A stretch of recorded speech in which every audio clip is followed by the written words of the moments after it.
Hi, Garvit. Hi, Sargam. Hi, say hi to everyone watching us today as well. Everyone, this is Garvit. He is a CA and he's had a very interesting professional journey. He currently works at a policy advocacy company called called the Yeah, Private Office. I don't know what you call it, and I would like Garvit to talk a little bit about his current stint because I personally found it very interesting. I did not know that we had companies that were doing work like that. So he works at the intersection of business and policy and advocacy. So over to you, Garvit. sure. Thank you so much, Sargam. And I think thank you so much, firstly, for your time on a crucial day when it's India Pakistan falling in some time. Yeah, I mean, so if I could talk about my current gig, I am basically working in a consulting firm. It's called as the Private Office. So basically, what we essentially do is we are a policy consulting firm and we specialize into policy advocacy. So we have a great board of advisors with us who've been past CBDT chairmen, retired bureaucrats, and with their expertise, what we essentially do is act as a bridge and do advocacy in terms of policy for the private companies. It becomes all the more imperative in the current regulatory environment where a lot of things are catching up in terms of tech. You have a lot of development that's going on. The government is at its toes, every time there are new regulations coming up, which is why to have a good ease of doing business in the country to promote India as the next hub for the investment destination.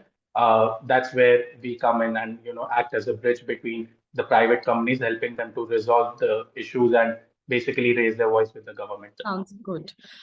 This is actually very interesting. How did you get this gig?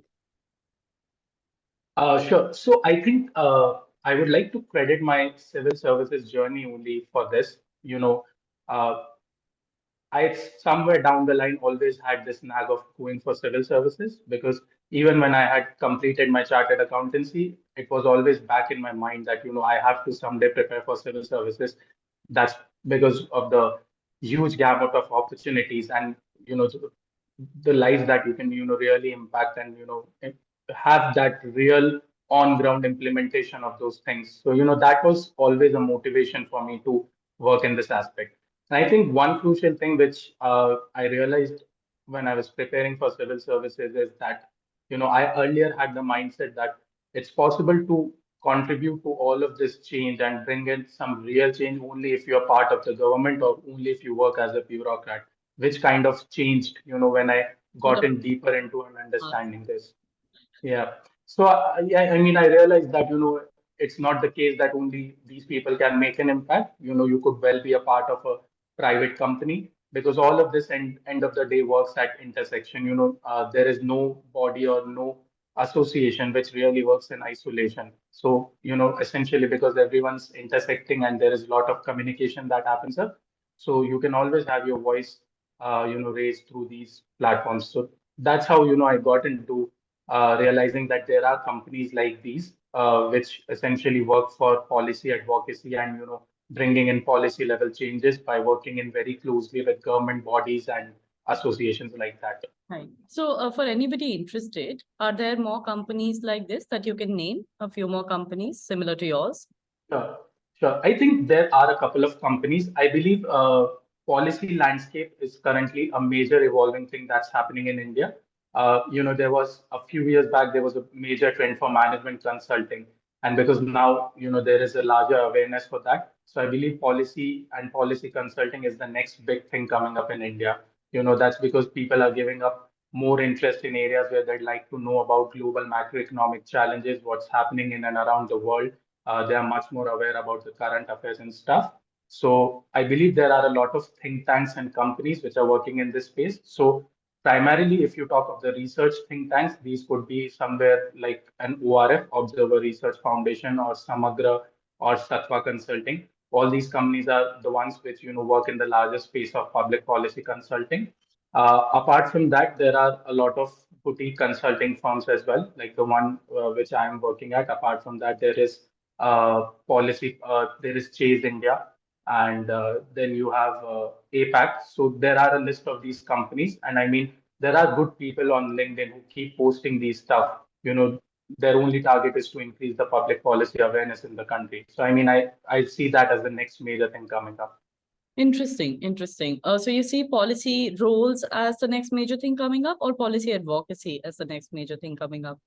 Uh, I would say the second would be a consequence of the first thing happening, as in when people would be more interested in policy level and they'd like to explore their careers in policy because they've already studied something like that in their undergrads or postgrads. So I believe they would obviously want to have the practical exposure of those things in the jobs. And as a result and as a consequence of which, you would have more companies coming up in this space and offering them jobs like this.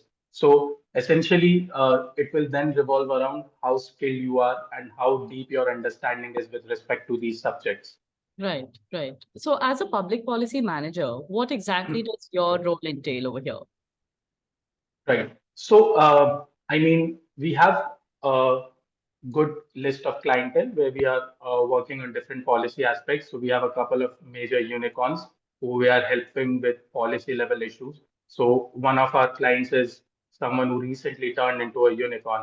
And so, now the next question for them would be to get closer to the government in terms of understanding what is that the government is thinking, what is their stance with respect to policy level things. So, for example, they would be really interested in knowing what is it that entails for them in terms of FDI for retail or multi-brand and sectoral caps around them. If the government has a stance of, easing down the rules and compliance related to that, because it essentially transpires into these businesses taking their decisions, right? It's only that, it's very interesting that within a radius of 10 kilometers in Delhi's Lutyens area, the policy for the entire country is decided, which spans around, the entire 1,000 kilometers. So, I mean, location and proximity to government bodies, government people, understanding those is something that's really crucial. And that's the change and the shift that I'm seeing right now Hmm. is companies and corporates are realizing that they have to be closer to the government because they can't work in isolation, and they have to understand what the government stance is, and the government in turn is also trying to get closer to these businesses and trying to understand what is it that government could support and act as a facilitator for. So my role here at this organization is basically acting as a bridge, you know acting as a two-way communication between both these channels, helping them solve what their current regulatory issues is, and at times doing a policy nudge for a group of companies. So for example, you would like to have a uniform set of standards and policies for startups as a whole, and then you would also want to cater to different industries within that. So that's what we essentially do. We try to understand what business they are in, what is it that they would need help with in terms of regulatory compliances, tax issues, or policy level, broader policy level things. This sounds very exciting and definitely a space with a lot left to be done. I think it's just started to come up. Absolutely. So your Absolutely. is at the intersection of policy and business. And you had also mentioned earlier that because of new technologies coming in, India needs to keep up to speed with all of that. So does your work Sure. also entail an understanding of emerging technologies? Oh, absolutely, 100%. I mean, that is something that becomes very imperative given this current space of landscape that we are getting into. Just last week I attended a very interesting summit and event at Landsat in Bandra, Mumbai, and Mhm. that was CDSL's completing 25 years. And so, it is so interesting to Or see is it our the regulatory National authority. FinTech Conference that you're talking about? Global No, FinTech I think Conference. no. It Oh. That was a few days back. I'm talking of Reimagine. This was CDSL completing 25 years, and basically the theme of the event was how do the regulatory authorities keep up their pace with the changing landscape in terms of AI, deep tech, and all of this coming up.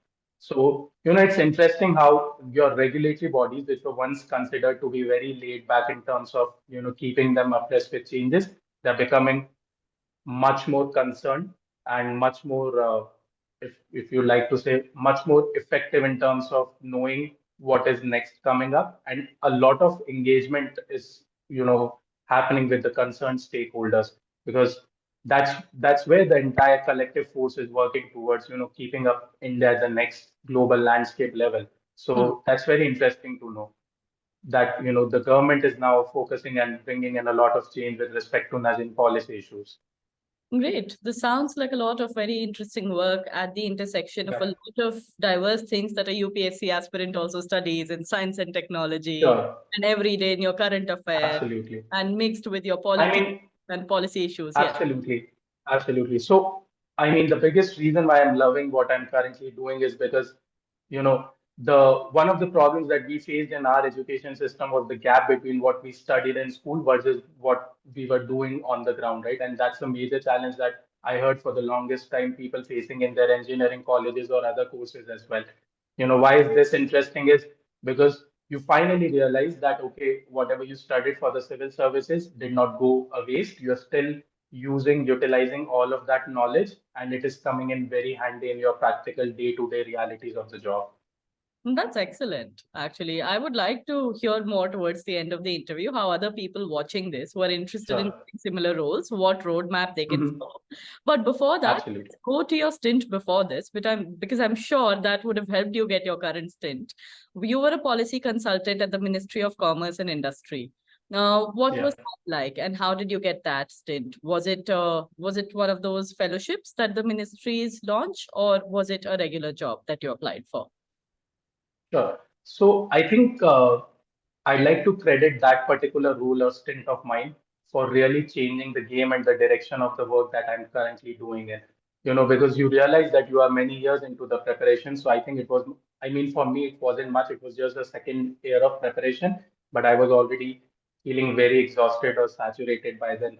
And so, as a matter of chance, started to, look at what all opportunities I can get into while studying, preparing, and still, working with some bodies like, say, a Niti Aayog, or getting a chance of, just entering into how a ministry work would look like. Because again, it boils and comes down from the reason that a lot of aspirants, again, like us, are preparing for civil services or once doing that, but there is a very little clarity on what is the kind of work that you will be doing as a bureaucrat, or what is it, how are the government functionaries or bodies working exactly.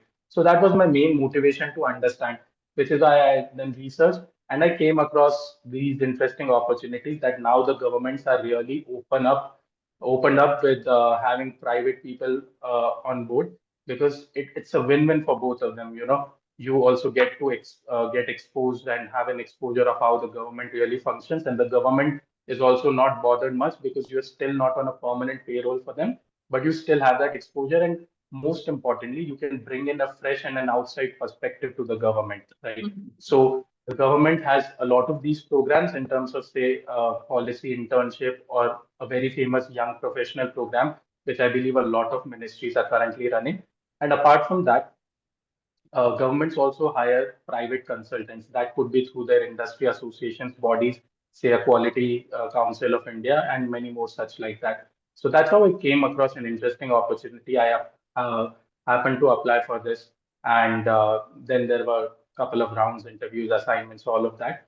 And the last round was obviously taken by the OSD to the Honorable Minister. Still, he's currently the Minister of Commerce and Industry. And so that's how I got into.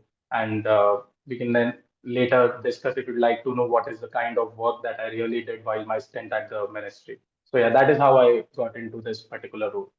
Sounds great. Yes, if you could briefly talk about the kind of work you did here as well, it would help other people Mhm. understand. And I also want to know whether they wanted somebody with a CA background for that particular stint, or is it educational background agnostic, the kind of role that you had at the Ministry of Commerce and Sure.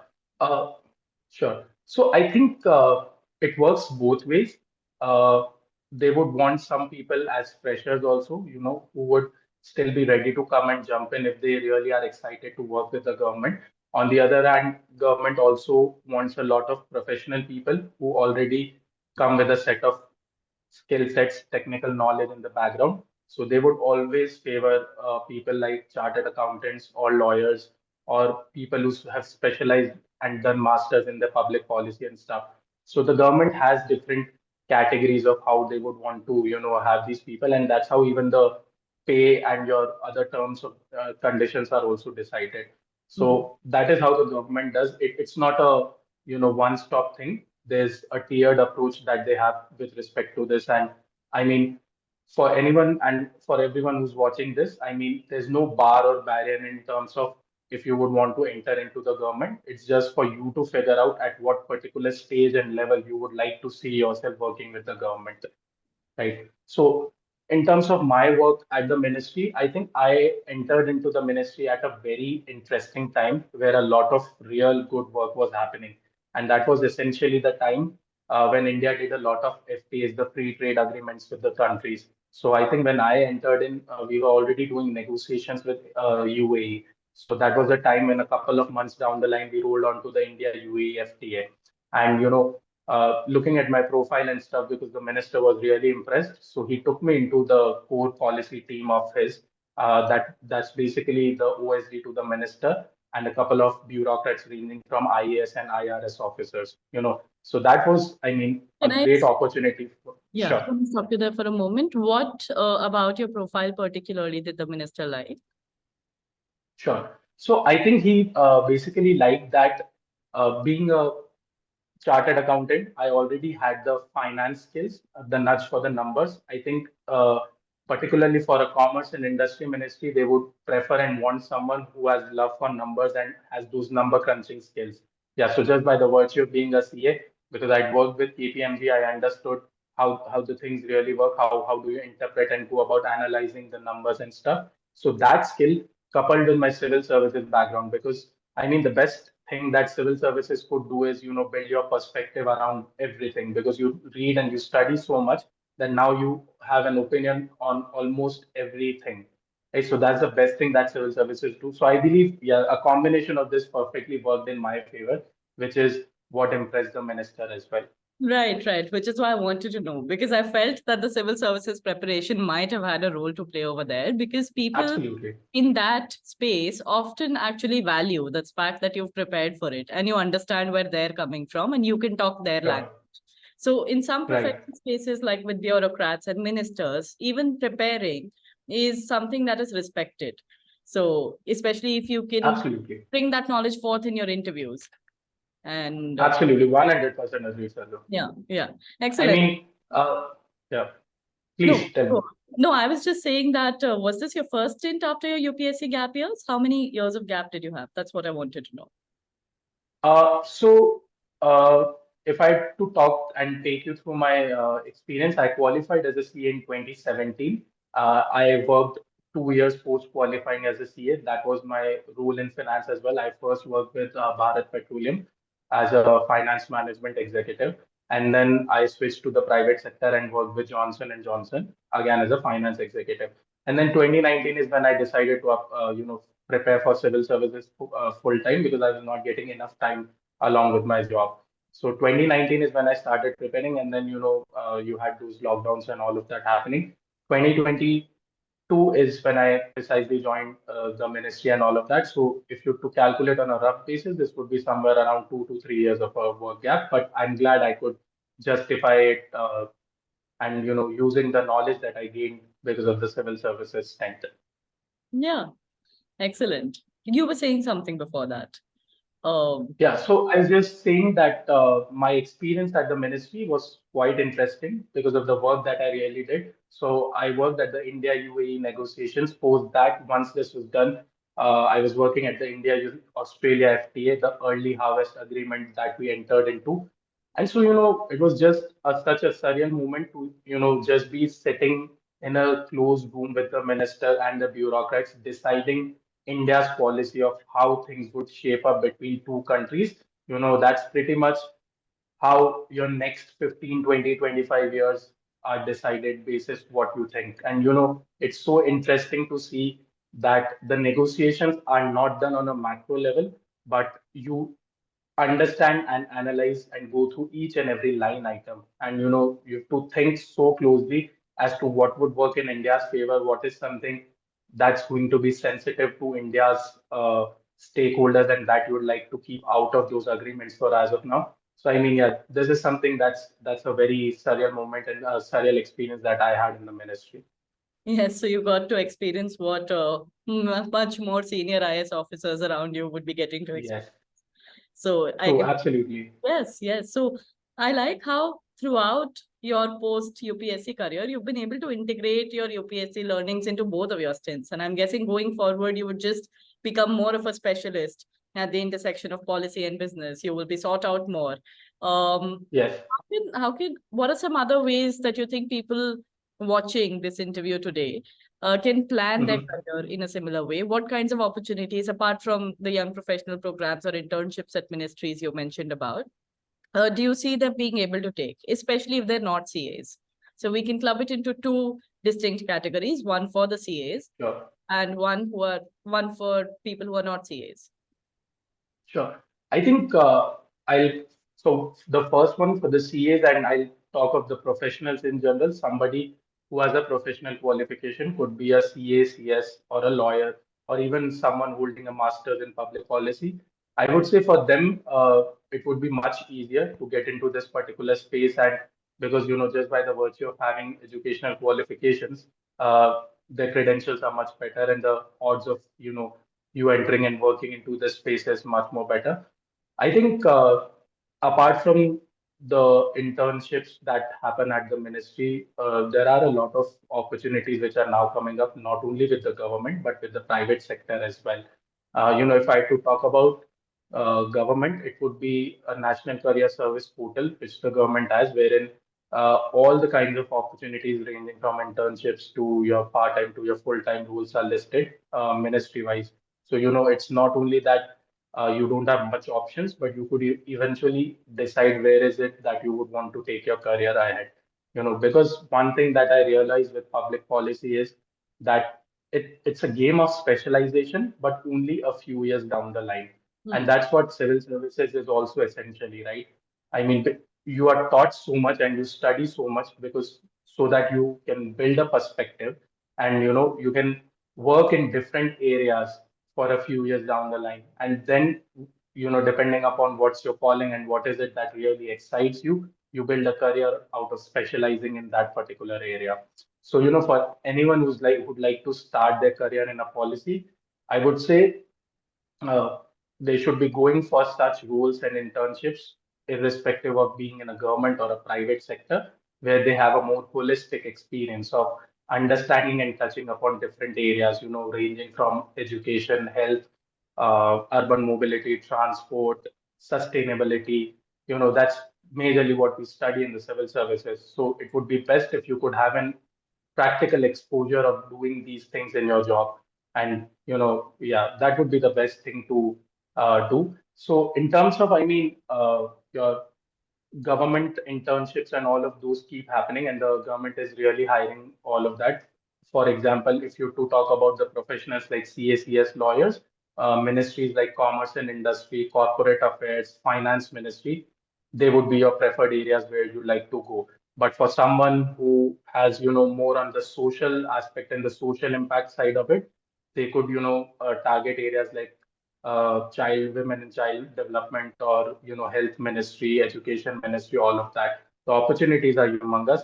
And not just this, you could even work as a freelancer with the government, wherein people working in the government do approach you at times on LinkedIn, and all of that keeps happening. Apart from the government space, in the private sector, you have research think tanks which would like to, offer a lot of internships, part-time or a full-time roles. And apart from that, a few of the policy consulting companies as well. Like I mentioned before, a Chase India or a APCO, these are some good, really good, prominent names in this field. Okay, excellent. Sorry if my answer was really long. No, no, no. I'm sure it's very useful for everybody wanting to get into this space. Thank you so much. For my last question, I'd just like to draw a picture of your personal journey for our audience a little bit. Sure. Off the record, you told me that you had dropped out of your first BBA plus MBA program from IIM Indore. Yes. So let's talk a little bit Yeah. more about that. Do you have any regrets about that? That's also one thing I'd like to know. So let's start with the I first, think how the dropping out happened and when you had first enrolled for it. This was 2017? no, this was 2013, right after my schooling, right after I'd done my 12th. Uh, so one of the interesting things that happened is, I'd gotten into SRCC and I'd gotten into IIM Indore. So it was a really tough road for me to decide which one do I take. And, like all the 12th standard pass out people do out of their foolishness or immaturity, whatever you'd like to call. I chose for IIM Indore, which still people, bash me like anything. Like, how can you leave a place like SRCC? That's like a dream college for everyone. But I think what I was really thinking at that point in time was that getting into IIM Indore would give me a good college life, and eventually if I plan on doing an MBA later on, I'm already getting an MBA degree right now, and things would be sorted going into an MBA college. But only once I entered into the college, that's when I realized that things aren't the same every time you think when you are outside, right? So it essentially was a 5 year integrated program, a BBA plus an MBA. Okay. So, I mean, and we were just into the second year of the program. So, I mean, although I cannot doubt the prospects of the program, but I thought personally for me, this won't be a very good fit because first I'll have to invest 5 years straight. And secondly, in terms of flexibility, I could not have done any other course, and it also essentially is something to do with my genes and my background because I come from a family of chartered accountants. My father is a chartered accountant practicing since 35 years. My brother is a chartered accountant. So it just runs into your blood. And I think that's how I gotten attracted into no, I think I should drop it and maybe pursue for a professional qualification. If MBA is something that I'd like to do it later on, I would still have that option. Yeah, yeah. Sounds good. Okay, so I don't think you have any more regrets about this. Your decision was pretty firm back then.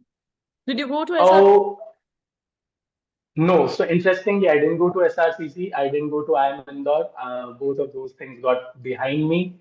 I eventually ended up doing my graduation from KC College at Churchgate in Mumbai, and then I was pursuing my CA simultaneously. So, I mean, the only good thing that happened was I could clear all my CA levels together. I gotten into KPMG to do my 3 years of internship or articleship that you have to do with CA.